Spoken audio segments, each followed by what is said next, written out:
Olá, meus queridos amigos do intestino, sejam todos muito bem-vindos. Como é que estão vocês?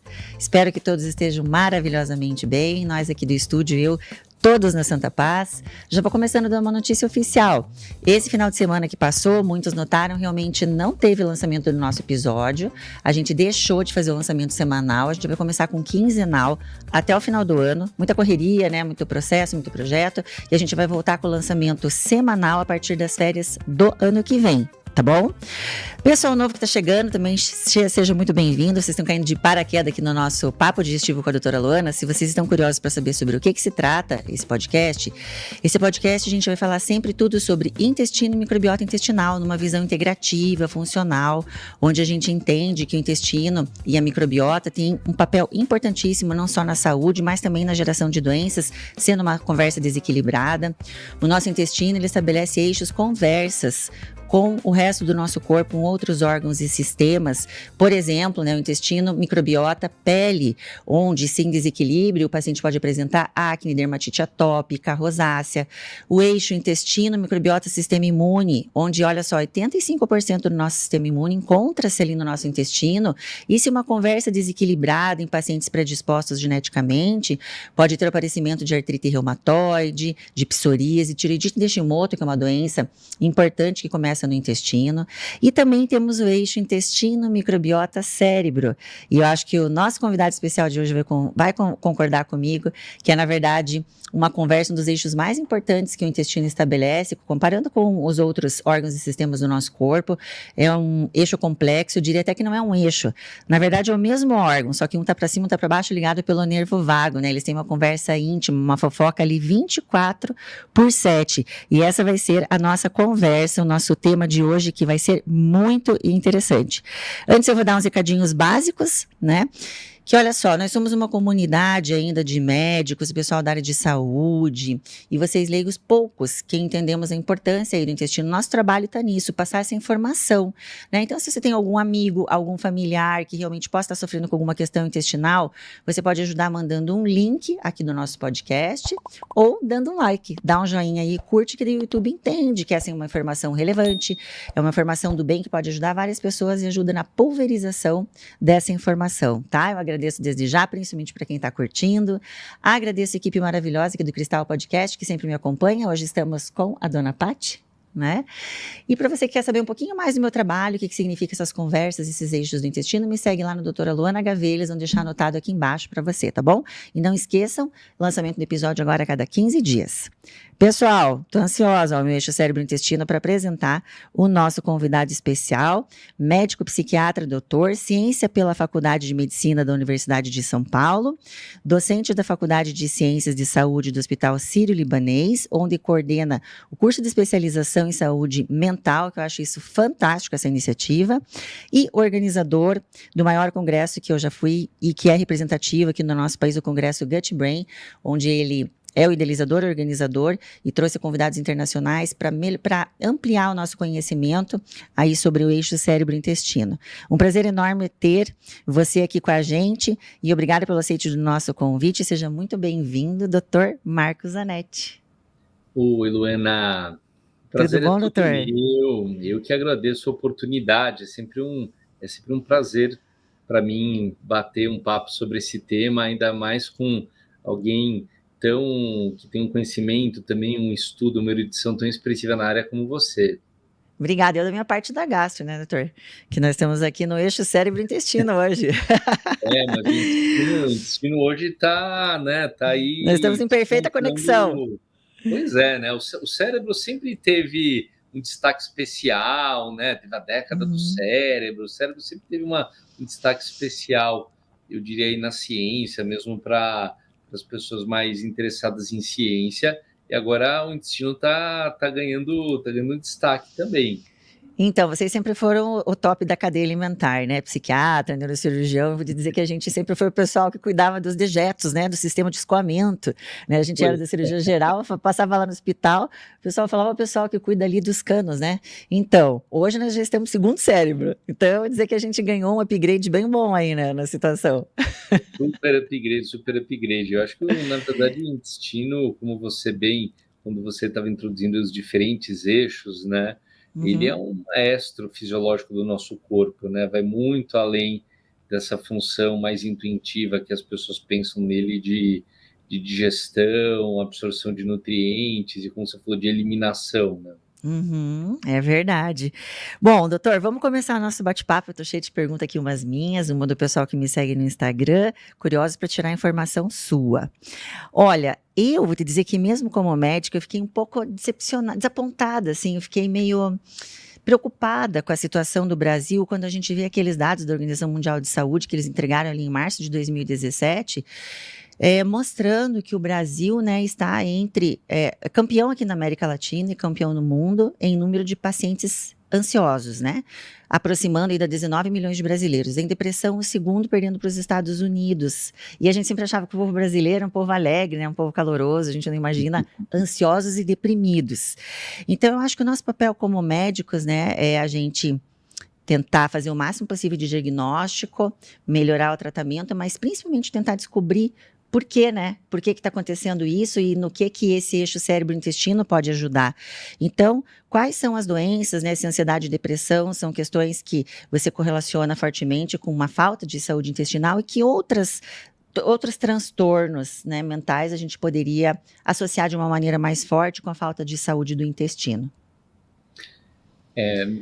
De fato, a gente vive no mundo inteiro, mas o Brasil, né, mesmo antes da pandemia, ganhou esse destaque. Mas eu diria que o mundo inteiro vive uma epidemia de transtornos mentais, particularmente ansiedade e depressão. E nesse sentido, né, no contexto do que a gente está conversando, Luana, é importante lembrar que muitas pessoas acho que não é intuitivo, de que todos os transtornos mentais, né, talvez exceção dos transtornos neurodegenerativos, das demências, eles são síndromes. O que isso quer dizer? Na verdade, é um Uhum. conjunto de manifestações que tem várias possíveis causas. E hoje, para mim, é evidente que, por exemplo, depressão, você pode ter, né, uma depressão que se origine no intestino. É uma depressão que se Uhum. origine por um desequilíbrio de flora intestinal. Existem até modelos, né, de depressão induzida por lipopolissacarídeos, né, que são, enfim, partículas microbianas aí da flora, principalmente flora intestinal gram-negativa, e que podem levar a um estado, contribuir, né, quando em desequilíbrio, para um estado de inflamação sistêmica e neuroinflamação. E a gente sabe que a inflamação sistêmica e a neuroinflamação fisiologicamente podem levar a um estado depressivo, né? Não é que Uhum. isso é responsável por todas as depressões da população, como eu disse. A depressão, como todos os transtornos mentais, com exceção aí das demências, são algumas demências, né? Mas são aí síndromes, né? Que tem várias possíveis causas. E é importante lembrar, nesse sentido também, que o eixo intestino-cérebro, ele é uma via de mão dupla e que a ansiedade tem um impacto muito negativo no intestino. Então, mesmo em alguns transtornos mentais, onde, digamos assim, o intestino, um desequilíbrio de microbiota intestinal, uma desbiose intestinal, não vai ser um fenômeno primário, ainda assim, por conta do impacto negativo da ansiedade, do estresse crônico no intestino, né, alterações do eixo intestino-cérebro podem acabar atuando como agravantes e perpetuadores de sintomas. Uhum. Isso é importante, né? É a questão de que alimentos inflamatórios vão levar ali na base do nosso intestino processos inflamatórios crônicos, que podem sinalizar via vago, via sistema imune, via neurotransmissores, via uma bioquímica alterada, vai levar a questões cerebrais, mentais. E essas questões mentais, pensamentos ruins ou de medo, que a gente vive isso, né? Que você falou, essa questão da pandemia, também podem alterar, aí pelo vago, as nossas questões intestinais também. Isso não só através do nervo vago, né? Então, sim, o nervo vago ele é a principal via de comunicação física aí dentro do intestino-cérebro, e no estresse crônico a gente já tem uma inibição das fibras eferentes, né, do nervo vago, então que vão né, uma direção do cérebro para o intestino, mas no estresse crônico também existe uma superativação do nosso sistema endocannabinoide, o que também, assim, o nosso trato digestivo ele é também permeado por receptores canabinoides. Então, tanto né, por uma hiperativação do sistema autonômico simpático, uma inibição do parasimpático do nervo vago, como por uma superestimulação do sistema endocannabinoide que acontece no estresse crônico, né? O estresse crônico, ele por si só vai impactar o intestino de uma forma que ele mesmo muda a composição da flora intestinal. Uhum.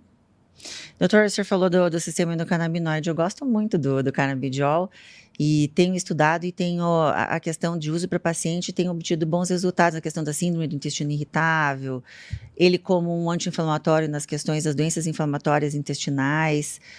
Você usa na tua prática clínica e você tem visto bom resultado nas questões daí, você usando de cima para baixo, na questão mental? Porque eu uso para a questão intestinal, vendo melhora da parte mental, né?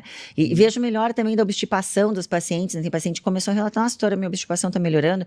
Isso também, né, melhora, porque cada vez que a gente tem um trânsito intestinal adequado, né, a gente tem eliminação de toxinas, essas hormonais, poluentes ambientais, e a gente também detoxica, né, a gente purifica o sistema.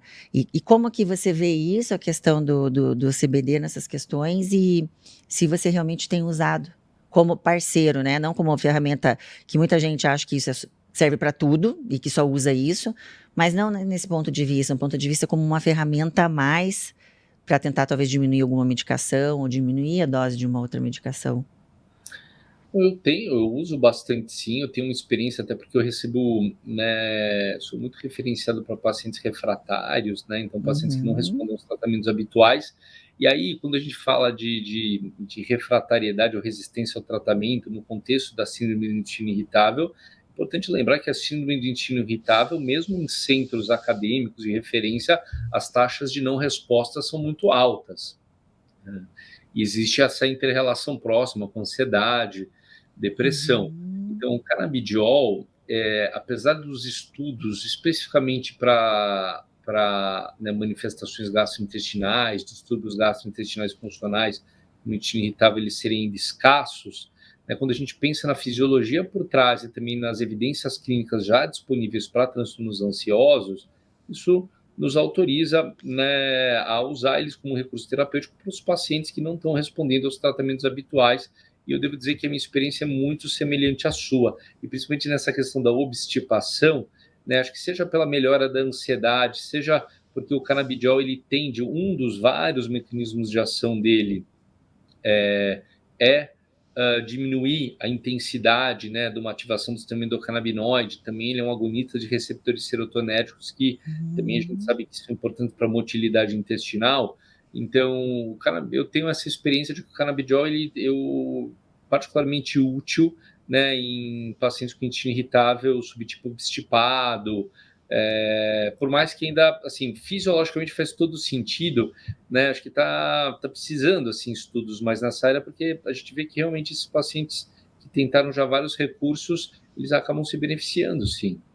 Sim, não seria o tema, mas só por uma curiosidade, eu peguei uns artigos em que eles estão vendo que o canabidiol modula a microbiota como se fosse um alimento. Isso é muito legal, acho que eu vi muita coisa sobre o canabidiol. E a questão também, doutor, que você falou ali da obstipação, é que também como ele vai diminuindo a ansiedade, porque o paciente ansioso, né, eu nunca recebi nenhum paciente, doutor, eu tô ansiosa, tô comendo repolho. Não, né? Doutor, eu tô ansiosa é paladar infantil. Então a pessoa tá menos ansiosa, ela vai começar a comer alimentos de uma forma, vai ter uma escolha mais inteligente, né? E também isso vai ajudar na obstipação também, tá? Acho que é um conjunto de coisas que o canabidiol trabalha, que eu acho que é uma proposta interessante quando ela cabe, né? Não, super, super, e é por isso que eu acho que, né, a gente precisa de mais estudos, justamente para que o canabidiol, nesses distúrbios gastrointestinais funcionais, passe a ser um recurso, né, utilizado até em etapas iniciais do tratamento, porque no geral ele é muito bem tolerado, né, mas, de novo, igual você falou, não é uma panaceia, não é Isso. que todo mundo vai responder a ele, mas sim, eu acho que é um recurso terapêutico importante de ter no nosso arsenal. Que o problema, como tudo que tem hoje, né, doutor?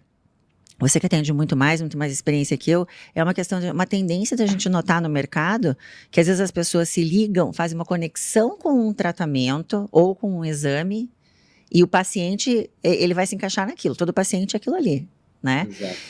E é ideal a gente ter todas essas ferramentas e a experiência, né? você como psiquiatra e eu como gastro, que atendo desde 98, da gente entender a clínica, da gente observar e adaptar o que é melhor para aquele paciente, que não é para todo mundo, isso que você falou, né? Canabidiol não vai ser para todo mundo, probiótico não vai ser para todo mundo.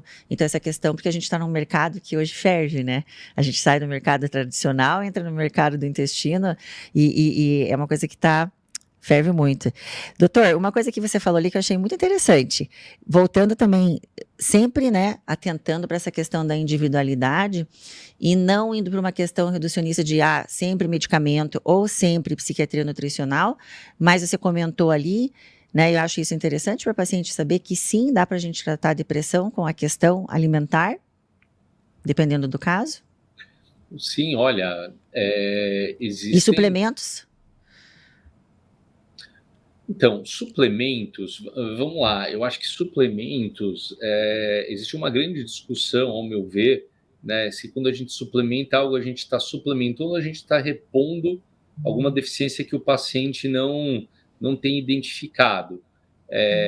Isso é amplamente conhecido, né, isso já é amplamente documentado, que deficiência de diferentes micronutrientes podem produzir depressão, algumas vitaminas do complexo B, a maior parte delas, zinco, magnésio, selênio, a deficiência de todos esses micronutrientes pode produzir um quadro secundário de depressão, e eu acredito que a prevalência dessas deficiências seja muito maior do que a gente imagina na população geral, e tem relativamente poucos estudos. Temos um estudo até recente aqui no Brasil, o ELSA, que é uma das maiores cortes aí, populacionais, que vem seguindo aí quase 15 mil pessoas da nossa população, e já mostrou uma relação inversa aqui na população brasileira entre, né, em nível de micronutrientes e sintomas depressivos. Então, quando a gente fala de suplemento, esse conceito de que suplementar vai curar a depressão, eu acho que muitas vezes, quando a gente pensa nesses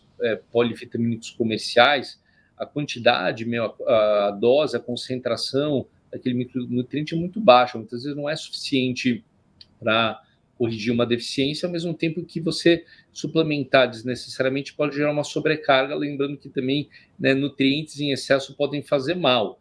Então, eu acho que o que a gente precisa, como se diz, é individualizar. E em relação à alimentação, aí sim a gente tem estudos, tem pelo menos 4 estudos controlados de intervenções alimentares que basicamente, né, você pegar uma alimentação moderna e tentar aproximar ela das características que seria uma dieta, do conceito de dieta mediterrâneo, com resultado positivo, assim, para melhora de sintomas depressivos. E também temos estudos mostrando um potencial efeito antidepressivo mesmo de cúrcuma, de mirtilo, né, que são, digamos assim, alimentos, nutrientes ou mesmo temperos que são muito ricos em compostos bioativos, fitoquímicos, né, que tem uma série de propriedades potencialmente benéficas para o cérebro. Isso é muito interessante, né? Porque a gente tem que avaliar sempre esse meio tempo ali do paciente, né? O timing que ele tá, se realmente é medicamento, porque muita gente entra nessa linha de vamos só suplementar, só alimentação, e acaba esquecendo que tem algumas situações importantes em que a medicação é necessária, nem que seja por um tempo, né? Que a pessoa, quando entra mais na linha funcional, pensa, não, medicamento não entra. Então é isso, a gente eu sempre falo para o paciente que muita gente pergunta, né? Não sei se você já escutou essa pergunta, de que lado que você tá? Se é tradicional ou você é integrativo? Fala, não, a gente está do lado do paciente e do momento do paciente. Às vezes é época de medicamento, vamos a medicamento, porque a medicina está aí para ajudar a gente. Principalmente nas questões mentais, né? Deve de ter as situações em que, se não usar um medicamento, você pode deixar o paciente evoluir para uma situação muito ruim. Mas sempre está avaliando essa questão integrativa, qual é o momento que eu posso retirar, que eu posso acrescentar um canabidiol, que eu posso melhorar a alimentação, posso trazer uma atividade física. E a gente colocando tudo isso num equilíbrio maior, né? Com certeza, com certeza. Então, assim, eu acho que o bom profissional de saúde é aquele que se adapta à necessidade do paciente, não o contrário. E nesse sentido, eu acho que quanto mais recursos terapêuticos a gente tiver no nosso arsenal, claro, melhor, mais desejável.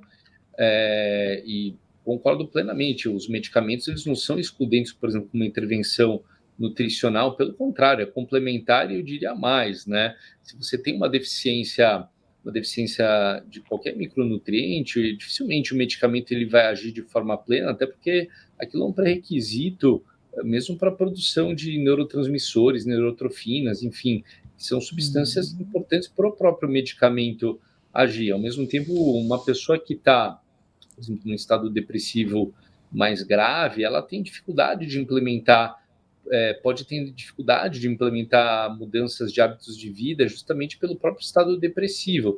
E nesse sentido, a gente usar um antidepressivo, a gente gera uma janela de oportunidade que, né, vai trazer uma melhora, mesmo que parcial, mas que permite aquela pessoa começar, né, a melhorar a alimentação, começar a se engajar numa atividade física, numa Colocar o nariz psicoterapia. para fora d'água, né, doutor?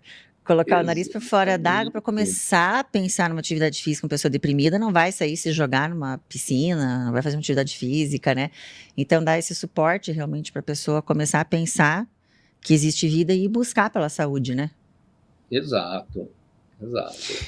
Bom, doutor, eu sou meio das antigas, né? Eu sou raiz, eu não sou Nutella, sabe? E essa questão, quando vem a questão de probiótico e psicobiótico, né? Nós temos aí também, tem tanto nome hoje, né? Alguns de moda, alguns não sei. Vou perguntar a sua opinião aí. Eu sempre que eu trabalhei como gastro, eu sempre tive muito como parceira nutricionista, né? Eu não imaginava, eu me formei em 98. O projeto Microbiota aí foi 2016, né? 2017 que finalizou, então a gente não tive isso na faculdade, né? Foram coisas que a gente foi buscar. E eu sempre tive a questão de nutri, porque eu nunca imaginei tratar com o que a gente tinha lá atrás, os bloqueadores, mas não ensinar a pessoa, tive uma úlcera, estou com uma esofagite, a questão alimentar, a gente não envolver isso no tratamento, nem que não seja de imediato, mas no pós. E eu sempre, para os meus pacientes, eu tenho uma conversa informativa da questão da alimentação. Então, probiótico, se eu te disser que eu usei muito pouco na minha vida de gastro, eu não estou mentindo, porque a minha ideia é sempre trazer com alimento, né, com aquele carboidrato, acessível à microbiota, com a questão das fibras, o que o paciente tem que comer, porque essa saúde que a gente oferece por um momento do tratamento, ela tem que ser sustentável, né? E não tem forma melhor de modular uma microbiota ou de oferecer uma saúde que se sustente com um alimento que você coloca todo dia no prato. Qual que é a tua opinião sobre os probióticos, os psicobióticos e se você usa em alguma situação que você gosta, que você já viu que realmente tem um ganho para o paciente? Isso é uma ótima pergunta, Luana. Eu vou dizer que eu cada vez menos uso probiótico também, eu tenho uma visão muito convergente com a sua. Então vamos por partes, né? Acho que psicobiótico para mim é um termo quase de marketing, né? Os probióticos que vão exercer uma influência na nossa psique, né? Então a evidência, para mim, a evidência do benefício de probióticos para ansiedade, depressão ou outros transtornos mentais, ela é muito limitada. Muitos dos estudos disponíveis, os sintomas, seja ansiosos, seja depressivos, são na verdade, desfechos secundários, e existe uma grande variabilidade de resultados e também de intervenções, né?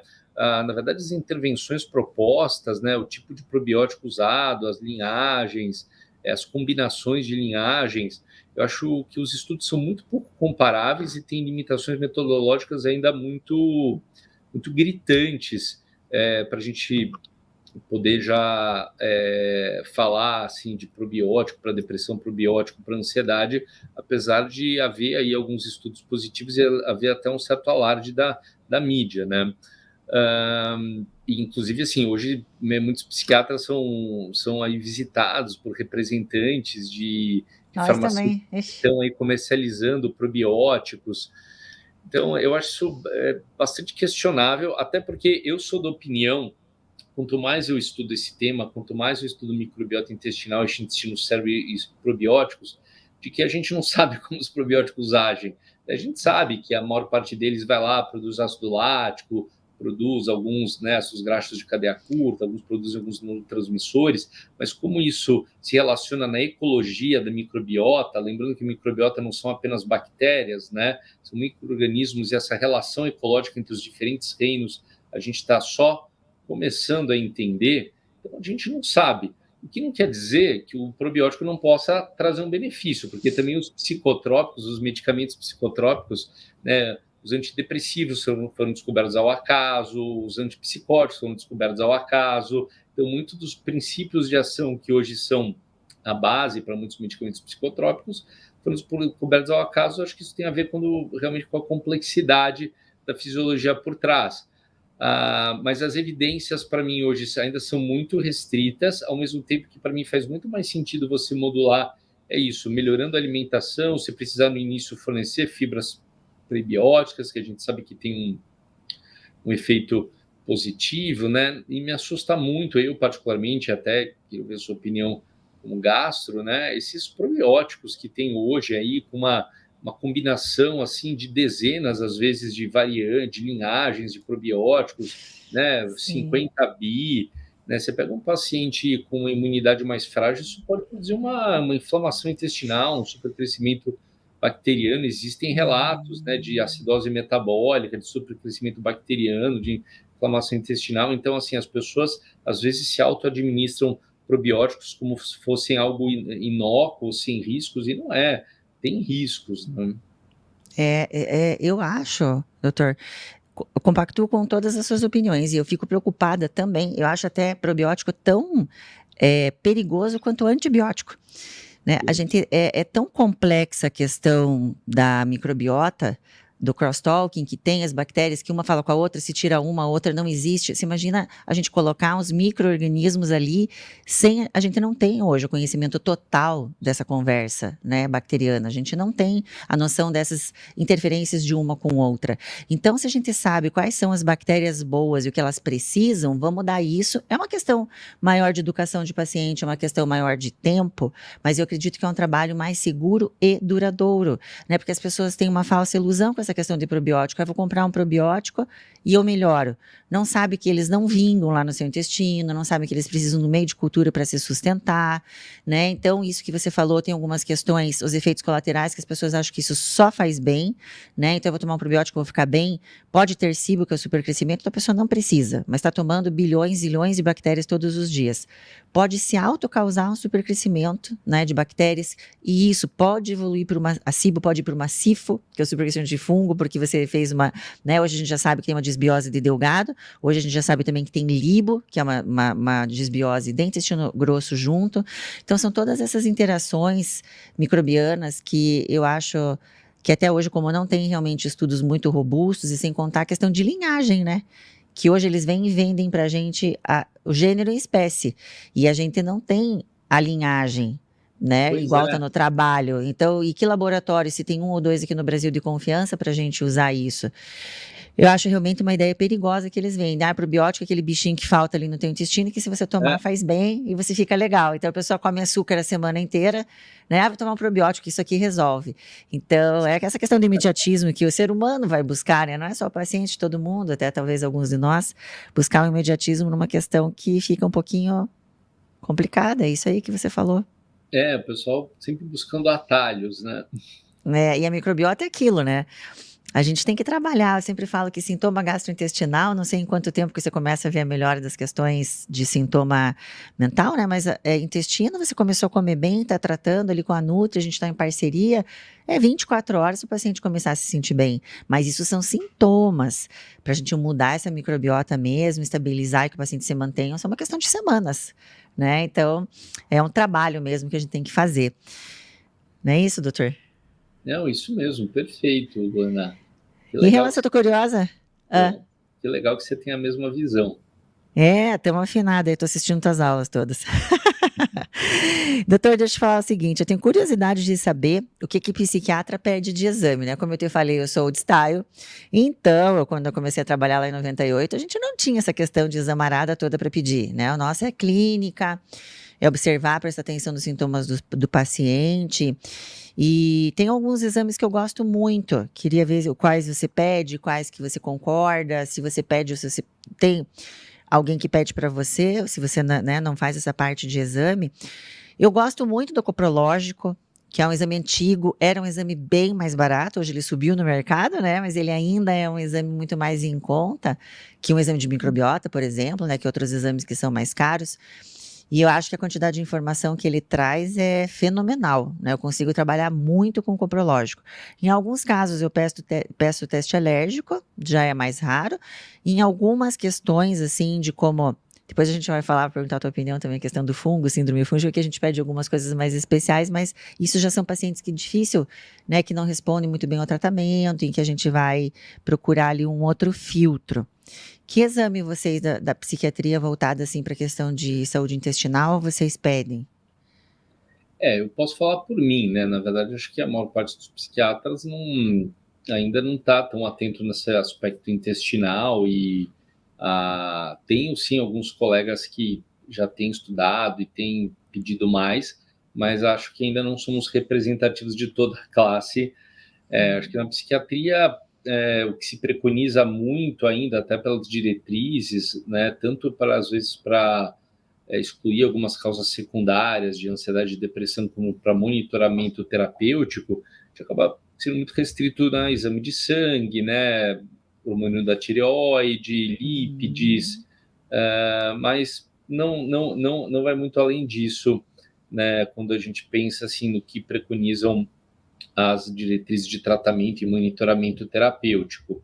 Eu, claro, uso muito, acabo pedindo muitos exames de sangue, principalmente para ver, além da parte hormonal, micronutrientes, mas especificamente em relação ao intestino, eu gosto muito do coprológico funcional. Acho que o coprológico funcional com elastase pancreática, que às vezes a gente tem que muitas vezes solicitar a parte, A né, parte. o coprológico, eu preciso que tenha existe uma variabilidade metodológica muito grande de laboratório para laboratório em relação ao que está incluído, que é mensurado no coprológico funcional, além, evidentemente, de você quantificar, né, os diferentes alimentos, a digestão de diferentes alimentos, mas eu tendo a achar um exame muito informativo, e quando eu tenho dúvidas, né, porque não é que eu sou especialista nisso, eu tenho lá alguns amigos biólogos, microbiologistas, né, o Bruno Zilber, Alessandro Silveira, que a gente Sim. acaba, né, recorrendo, pedindo ajuda dos universitários, mas a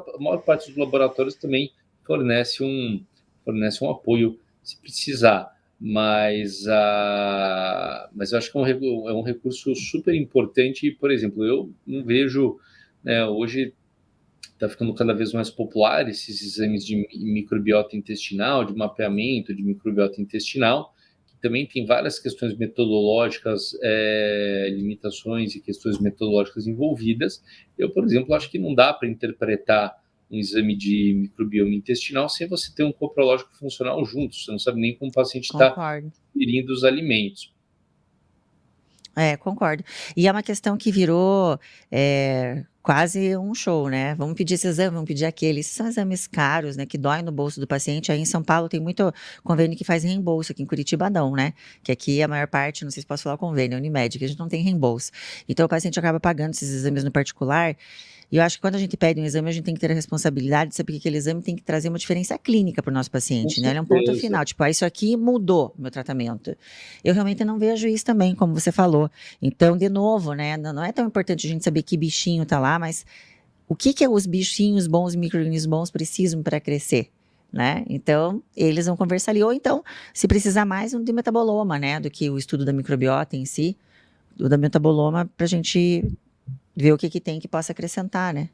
No tratamento. Exato, exato. Não, concordo super, Luana.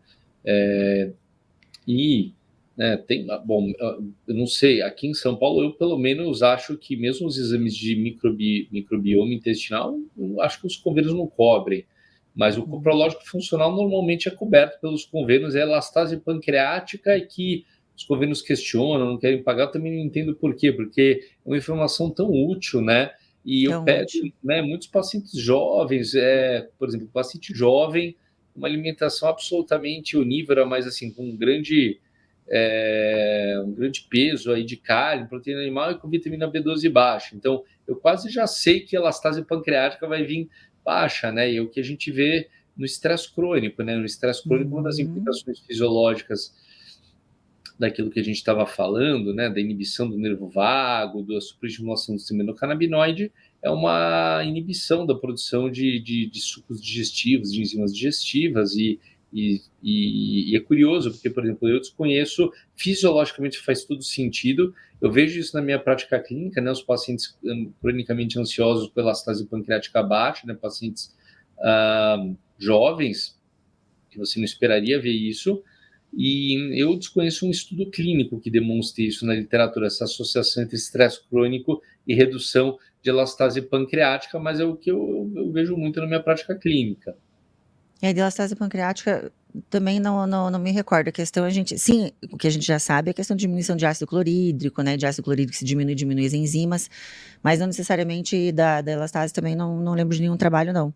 E daí com isso leva a má digestão, né? Dos macronutrientes, e os macronutrientes, as proteínas, acabam fazendo esse processo inflamatório lá na barreira, né? Falando em dieta, você falou ali de dieta. Que dieta que você considera mais benéfica para o cérebro?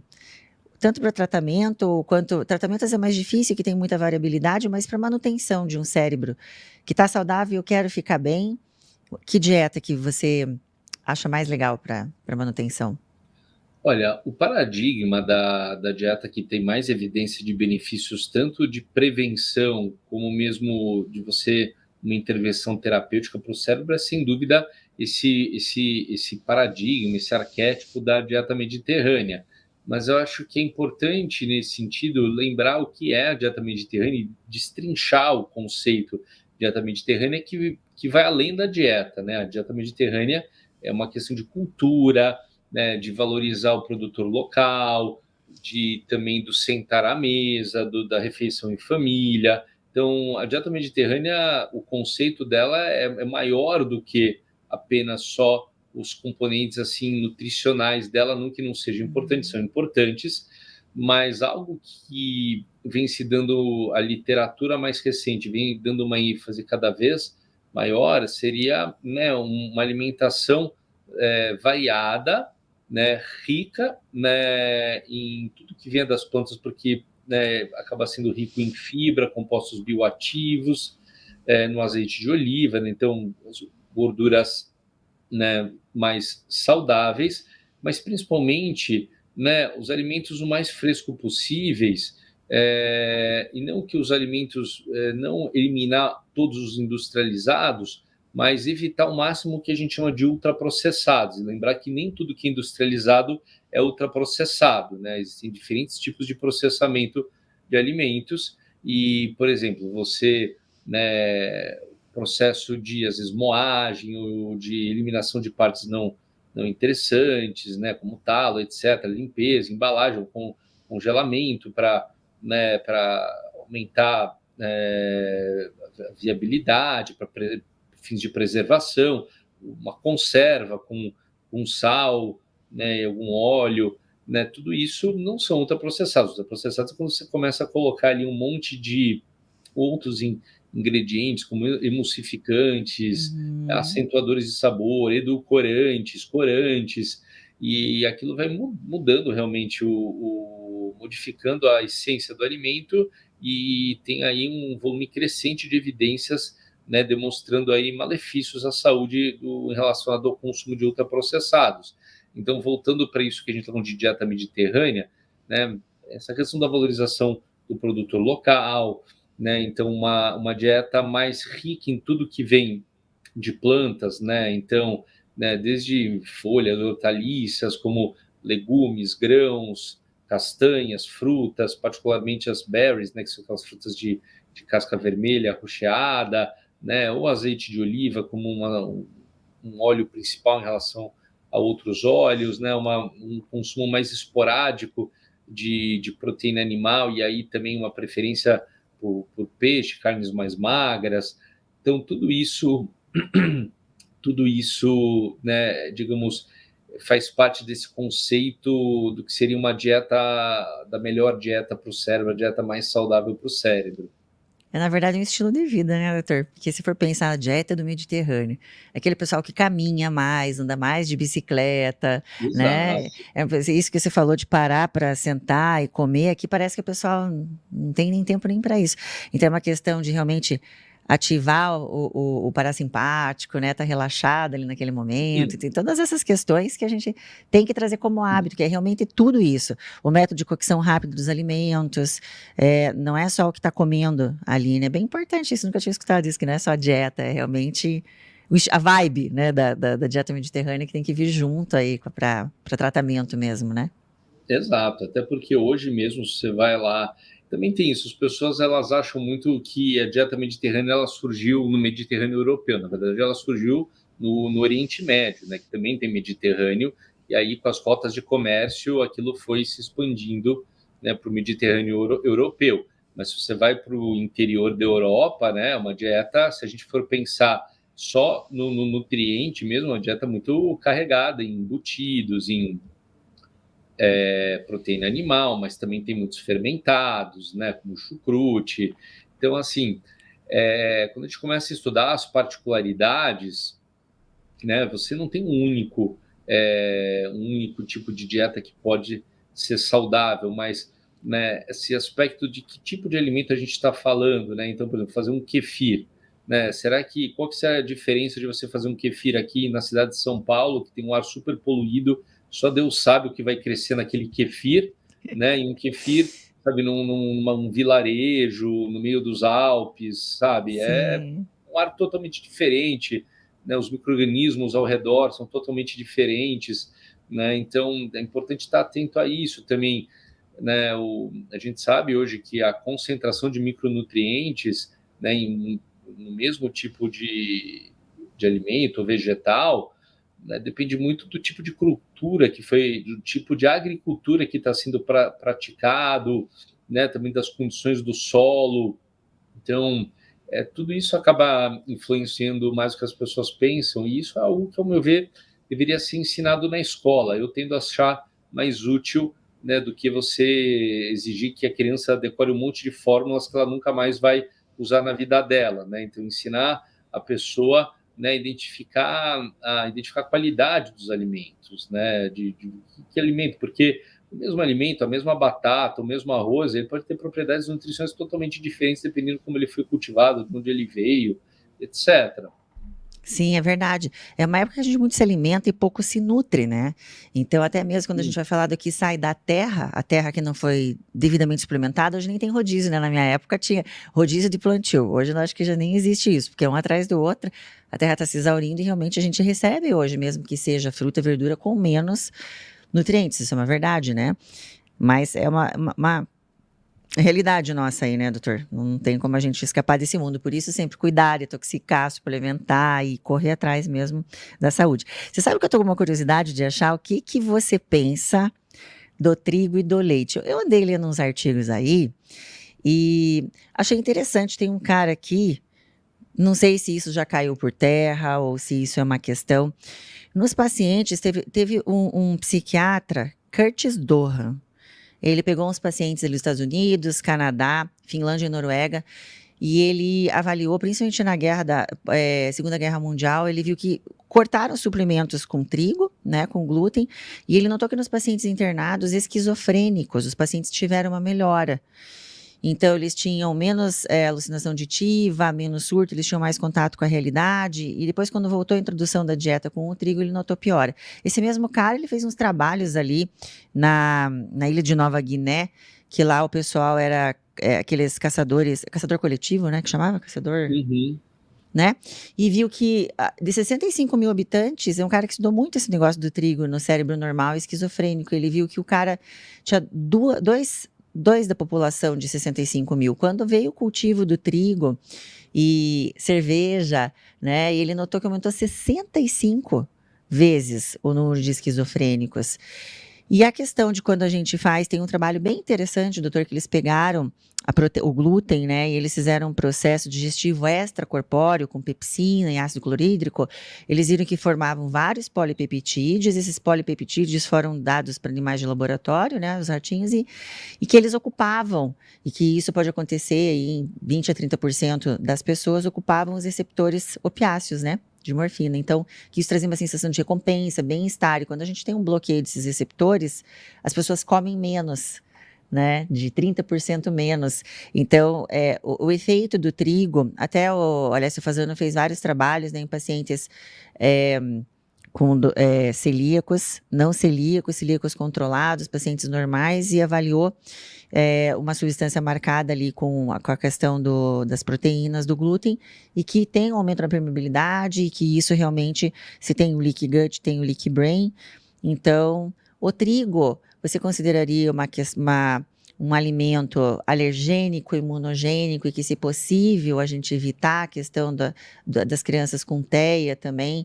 Você acha interessante essa proposta da gente evitar ou pelo menos diminuir ao máximo? Porque hoje o trigo é uma proteína vegetal especialmente muito barata, né? Ela está embutida em muito alimento que a gente nem desconfia. Então, não é só a questão das várias hibridizações que ele passou, mas também a questão de ele estar em muitos alimentos, né, que a gente está ingerindo aí durante o dia. Então, uma superexposição a essa partícula. Qual que é a sua opinião, doutor, sobre isso? E daí, se der, já fala do leite também para mim. A minha opinião, Luana, acho que muitas pessoas ficam frustradas, algumas pessoas ficam frustradas com a sua opinião, outras pessoas ficam alegres com a sua opinião. A minha opinião particular, daquilo que eu já estudei e pude conversar com diferentes colegas que são epidemiologistas e estudam isso em nível mundial, é de que não existe nenhuma evidência de que existe uma sensibilidade particular ao glúten, ao leite em nível populacional. Pode haver uma sensibilidade, como pode haver uma sensibilidade a qualquer tipo de alimento. Mas, por exemplo, se fosse verdade que o glúten, por si só, gerasse um efeito inflamatório em nível populacional, então a Itália deveria estar enfrentando uma grande epidemia de TEA, de esquizofrenia e de outras condições, o que não é verdade. A gente pode discutir, assim como a gente estava discutindo as evidências, a questão como cada alimento pode ser diferente dependendo do tipo de cultivo e mesmo da questão de seleção genética, modificação genética, a qualidade do trigo em diferentes lugares, e como, né, o trigo ele foi sendo cada vez mais enriquecido em gliadina, porque a gliadina, para fins de panificação e confeitaria, ela deixa tudo muito fofinho, que fermenta mais. Traz Né? toda a estética da panificação, né? Permite muito mais coisa. Exatamente, mas gliadina vai fermentar mais, vai ficar tudo mais airado, né? Então, eu já segui muito, né, esses programas, agora eu já me entediei de competição, de gastronomia, né? Quando tinha lá os top chefs, confeitaria, eles discutiam isso. Nossa, essa farinha é melhor porque ela tem mais gliadina, deixa a massa mais fofina, né? Então, quanto mais glúten, mais fofinho a massa. Então, é algo para se refletir o quanto, né, como a gente está modificando o glúten. Mas, assim, para mim, eu, por exemplo, desconheço, queria até ler o trabalho desse colega psiquiatra que você mencionou, mas eu desconhecia, tá, esse trabalho de que o glúten iria intensificar sintomas de esquizofrenia. E tem, por exemplo, em relação ao leite, tem um trabalho muito grande publicado em 2020, né, um trabalho britânico que seguiu aí quase 120 mil pessoas, 118 mil, algumas pessoas da população geral no Reino Unido, seguiu elas por 6 a 8 anos, pessoas que não tinham, né, nenhum tipo de transtorno mental no início do estudo, nem depressão, e eles avaliaram, né, a incidência de depressão ao longo desses 6 a 8 anos de segmento, e procuraram traçar uma relação entre a incidência de depressão e 106 fatores de vida potencialmente modificáveis. E quando a gente vê os fatores protetores, né, dentre os fatores mais protetores era claramente qualquer tipo de atividade física, e o fator isoladamente associado a maior risco de incidência de depressão era a ausência de qualquer tipo de leite laticínio na dieta. A gente pode refletir o porquê, né? Evidentemente, num contexto de uma dieta moderna, onívora, talvez o leite seja aí uma fonte conveniente de micronutrientes. Mas o fato é que eu acho que a gente tem que tomar muito cuidado em generalizar para a população em geral,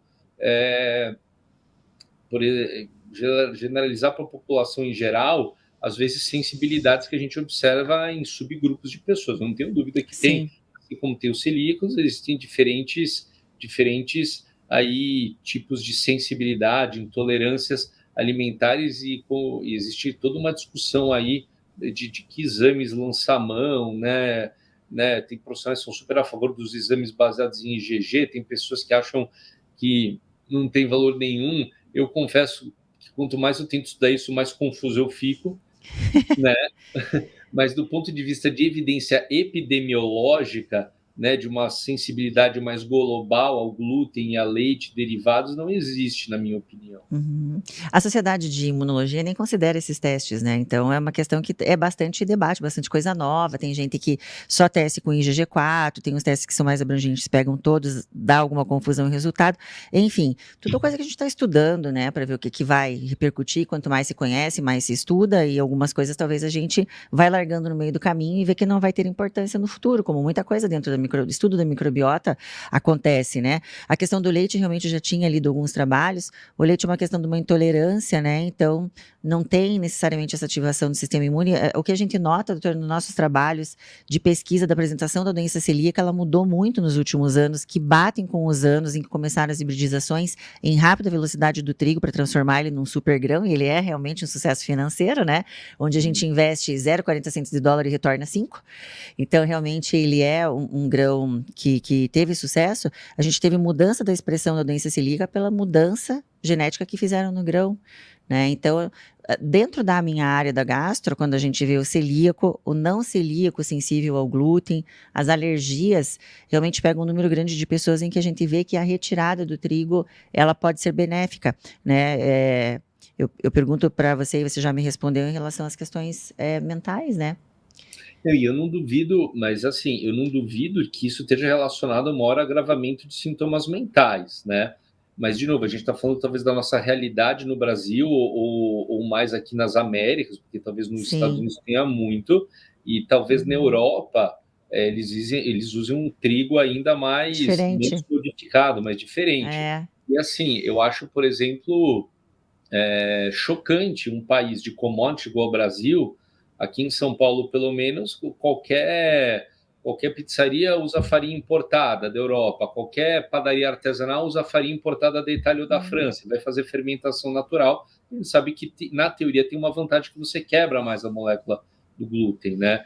Então, assim, Sim. como um país de commodity, né, os restaurantes, padarias são pouco acessíveis a poucos da população, usam só produto importado. Alguma razão deve ter para isso, né? Importado da Europa. Uhum. Então, eu não tenho dúvidas de que pode haver uma relação, tá, Luana, entre isso, né? Por exemplo, a gente está vendo, isso é uma coisa que eu discuto com os colegas reumatologistas, neurologistas que tratam de encefalopatias autoimunes, né? De toda uma discussão sobre um aumento de autoimunidade na população. Muito.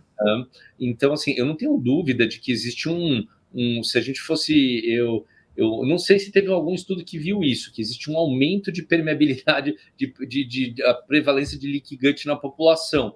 Eu só não sei se a gente dá para vilanizar só o glúten por isso, né? Eu não tenho dúvidas que isso Claro. faria, isso que você falou, né? Que tem aí toda uma relação entre essa hibridização do trigo e aumento de doença celíaca, e que isso pode se refletir em maior, né, incidência também de transtornos mentais. Eu não tenho dúvida que pode haver um paralelo nesse processo, mas eu acho que o alimento como um todo está piorando, né? Todos, né? Não só Piorando.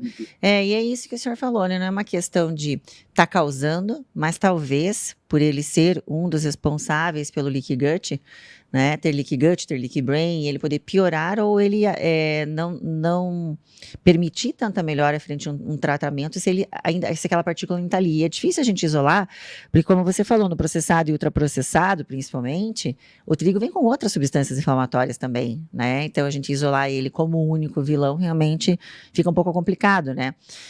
Isso é verdade. Bom, uma coisa que eu queria falar para você, polêmica, né?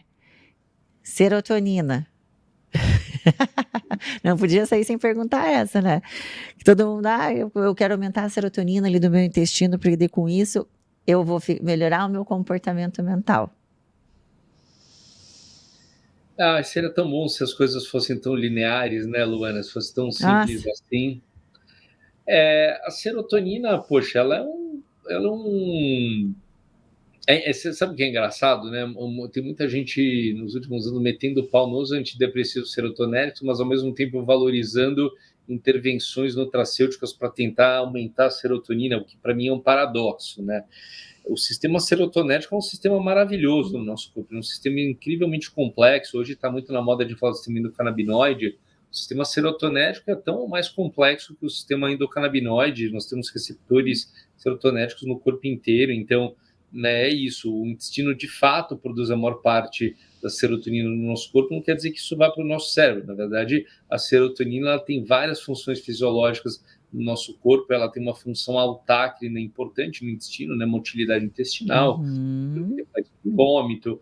A maior parte da serotonina no corpo está armazenada nas plaquetas, isso tem uma razão, que a serotonina é muito importante para coagulação, e o nosso cérebro ele tem um funcionamento compartimentalizado em relação ao restante do corpo, graças a uma barreira que se chama barreira hematoencefálica, que é fundamental aí para a homeostase, para o equilíbrio do cérebro. Então, a serotonina do corpo ela não vai para o cérebro, mas o precursor dela, que é produzido também no intestino, que é o 5-hidroxitriptofano, vai.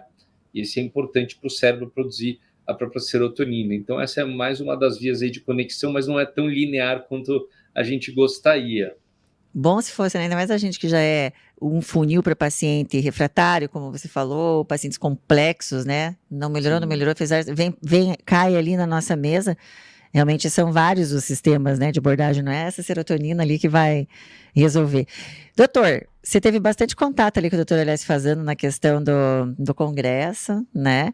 E a questão do transtorno do espectro com o transplante de fezes. Tem alguma coisa mais promissora? Ou como que está essa questão?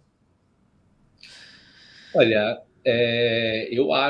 eu particularmente sou um fã da ideia do transplante de microbiota fecal, porque o transplante de microbiota fecal, ele assume que a gente não sabe como funciona, né? Para os probióticos, a gente parte de um pressuposto que a gente sabe algo, então a gente vai lá, né, engenhar uma combinação de variantes, linhagens de probióticos. Transplante não, a gente parte do pressuposto que é uma caixa preta, estuda transplantar, né, a microbiota de pessoas que não têm uma condição para microbiotas que padecem de uma condição, e de fato aí a gente tem uma série de estudos em andamento, né, de transplante de microbiota fecal para autismo, para depressão, para bipolaridade, alguns já com resultados promissores, mas é tudo ainda muito preliminar, muito incipiente, muito novo, né? Na teoria faz sentido e eu sou um fã da ideia, né? E depois, né, você consegue, em você demonstrando, né, que aquele transplante é eficaz, você pode transformar aquilo como se fosse um super probiótico, mas tem um outro nome que é o Live Biotherapeutic Product, né? Que é isso que eu entendi que o grupo do Alessio Fasano está estudando essa possibilidade para o autismo, né? Mas eu acho que ainda está faltando, acho que isso ainda tem que ser mais publicado. Ele trouxe lá no Gut Brain Congress um resultado ainda muito preliminar de tudo, e também na expectativa por dados, né? Parabéns vocês por terem trazido ele. E, doutor, então, ele é uma coisa que ele está preparando para via oral. Se eu entendi bem da apresentação dele, talvez criar um Live Biotherapeutic Product para, né, baseado nos dados do GEMA Project, esse projeto multicêntrico internacional, né, para o tratamento de autismo. Ficou claro para mim ser um probiótico, um Live Biotherapeutic Product, mas eu acho que os próximos publicações aqui a gente vai saber melhor. Ai, aguardamos. Bom, a última pergunta. A questão de síndrome fúngica, né? As meninas chegam lá para mim, candidíase, infecção do trato urinário de repetição, brain fog, e o pessoal acha que fungo só está relacionado com cândida, né? E a gente vê que aqueles pacientes que não respondem, eles têm algo a mais e isso tem um efeito, né? A nível mental. Como que você entende isso e você acha que isso existe? Porque muita gente acha que síndrome fúngica nem existe, né? Como é que você entende isso e o impacto ali na questão do brain fog, na questão de foco, de memória, a questão das micotoxinas? Como que você vê isso, Zanetti? Eu, sem dúvida, acredito na micotoxinas, que elas têm um impacto no cérebro, já vi isso em pacientes meus e já tive a oportunidade de tratar. Eu acho que é um campo que, infelizmente, carece de mais estudos para quando a gente vê a aula de algumas pessoas especialistas, já tive a oportunidade de discutir casos de pacientes meus, inclusive, que quiseram se consultar com um especialista nos Estados Unidos e eu participar, né, eu acho que, né, o pessoal aí que fala muito de síndrome fúngica, de micotoxinas, eles falam com um nível assim de convicção, como se tivessem vários estudos, e eu acho que ainda não tem tantos estudos, mas eu não tenho dúvida que existe essa relação, porque dá para você dosar micotoxinas, e eu vejo uma relação, né, entre a queixa do paciente, você demonstrar essas micotoxinas e você tratar essas E micotoxinas melhorar. e melhorar. O problema é que os protocolos de tratamento propostos, ao meu ver, são extremamente agressivos. É uma combinação de uso de antifúngico sistêmico com antifúngico, né, tópico, aí, tanto, né, oral, nos seios da face, né, mais quelantes. E quando eu tento buscar os estudos, assim, tem um outro estudo, mas a quantidade de estudos ainda é relativamente escassa, dado que, para mim, micotoxina deve ser um problema de saúde pública, né? E você teria que fazer todo um exercício também, porque os fungos que estão produzindo micotoxinas, eles podem estar no ambiente, né, desde na roupa de cama, no travesseiro, aliás, o As travesseiro, paredes né, na casa, né? paredes, infiltração, umidade, são fontes potentes de micotoxina, como fungos que se alojam no nosso corpo. As nossas microbiotas também, a gente tem fungos nas nossas microbiotas, intestinal, dos seios da face, vaginal. Então, e aí nesse microbioma, que se chama, né, do bioma dos fungos, também você pode ter lá, né, fungos produtores de micotoxinas que caem na nossa circulação e vão dar manifestações no cérebro. Então, não tenho dúvidas que existem evidências sugerindo isso. Eu já vejo isso nos pacientes refratários, quando eu doso, eu peço, mas eu acho que a gente precisa de mais estudos, até porque eu acho que é um problema de saúde pública. Acho que isso é muito mais comum do que as pessoas imaginam. Só que, assim, não dá para você...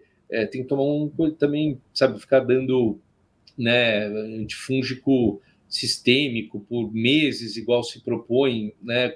Como eu acabo fazendo um protocolo um pouco derivado da onicomicose, que é o mais agressivo que eu conheço com evidências, né? Então você dá um antifúngico sistêmico por 2 meses, mas eu já vi aí especialistas propondo dar antifúngico sistêmico por 6 meses. São substâncias potencialmente hepatotóxicas. Então acho que Certamente. ainda a gente precisa de mais estudos para até nos guiar melhor nesses casos. Exato. Eu acho que é isso, não é nenhuma questão se existe ou não, mas qual é o tratamento adequado, né? Porque essas questões, essas pessoas que têm a candidíase de repetição, por exemplo, são pessoas que já estão tomando, né, antifúngico. Tomam 1 mês, 2 meses ou todo mês. Então a gente realmente identificar e tratar, nem que seja por um período menor, como você realmente acabou de citar, seria de grande benefício, né? Depois tem que recuperar várias questões, uma pessoa que tem que mudar a alimentação, porque também tem uma alimentação que alimenta fungo, mas é uma questão preocupante, como você falou, porque antigamente, né, eu de gastro, a gente só via as questões de fungo em gente imunodeprimida, né? A gente tinha um hospital, né? A questão de esôfago, a questão dos fungos que a gente via em trato digestivo, essa pessoa muito imunodeprimida. E hoje a gente já vê muito em consultório, né? São pessoas que estão aí andando na rua. E é uma questão que a gente realmente tem que focar, porque é multissistêmica essa ação, né? Dos fungos. Então, eu acho realmente preocupante. Acho que intestino e cérebro são os dois mais acometidos. Fígado, principalmente, né? Até pelas próprias micotoxinas, os metabólitos dos fungos, ele também tem uma questão hepática envolvida, né? Então, essa é uma coisa interessante de estudar, uma coisa que acho que vai trazer bastante coisa para frente também. Doutor, eu adorei, amei a nossa conversa, muita informação, e eu sempre termino com um momento reflexão, né? Um momento de reflexão seu do que... isso é amplo, é aberto, né? O que você reflete sobre como evoluiu a questão da psiquiatria, do intestino, o que vocês ganharam com o tratamento, o que pode oferecer, o que você acha que seria o médico do futuro, como é que é a nossa abordagem, onde que a gente deve direcionar as nossas energias e o nosso estudo, enfim, está aberto para você fazer um momento de reflexão. Eu acho que até pouco tempo atrás, né, a gente considerava que, né, tudo que regulava a neurotransmissão, comportamento se resumia ao que está no cérebro. Agora está claro que não, né, que o cérebro, ao longo da sua evolução, descentralizou funções para o nosso trato gastrointestinal, né, e para a microbiota intestinal, e que existe uma influência surpreendentemente complexa, mas profunda e intensa, né, da microbiota intestinal e o funcionamento do sistema nervoso. Então, por um lado, isso é fascinante, né? Algumas pessoas ficam assustadas, tem muita gente ainda que ainda demonstra, eu ouço de colegas um ceticismo em relação ao quão importante é realmente isso, né? E não é medicina alternativa complementar, isso é dado de pesquisa das principais revistas de ciência do mundo, de maior impacto no mundo, e eu não tenho dúvida que isso abriu um leque aí, né, de novos alvos terapêuticos e de, ok, putz, o buraco é mais embaixo, então a neurotransmissão não é só serotonina, noradrenalina e dopamina, temos aí outros players que regulam a neurotransmissão de forma ainda mais complexa do que a gente imaginava. E ok, né, tudo bem, a gente tem que aceitar que é assim e se debruçar, estudar, compreender, né, para melhorar ainda mais o que a gente oferece para os nossos pacientes, porque, de fato, apesar de toda a evolução da psiquiatria nos últimos séculos, a gente tirou as pessoas dos manicômios, né, então as pessoas ainda hoje criticam muitos psicotrópicos, antidepressivos. Gente, esses medicamentos funcionam, tirou as pessoas dos manicômios, e só quem tem experiência e vê assim, pessoas com alterações muito graves do comportamento, quanto esses remédios ajudam, mas eles não são toda história e eles por si só não estão resolvendo tudo, e hoje a gente entende o porquê, e esse conhecimento do eixo microbiota intestino-cérebro nos ajuda a entender o porquê, né, também, e termos aí novos alvos terapêuticos. É isso aí. É interessante ver a medicina, né? Como vão e vêm ondas. Na minha época era o médico generalista, depois foi em especialidade, super especialidade, especialidade. Hoje a gente está voltando, está saindo da especialidade e está vendo, não é uma medicina, né? Não existe a especialidade, medicina integrativa, mas existe sim um ponto de vista de olhar, fazer uma medicina integrativa, né? Eu não consigo entender o intestino separado sem a gente ver a questão do hiperestrogenismo, endometriose, sabe que tem ali a questão hormonal, a gente vê essa questão fúngica, a gente vê a questão comportamental.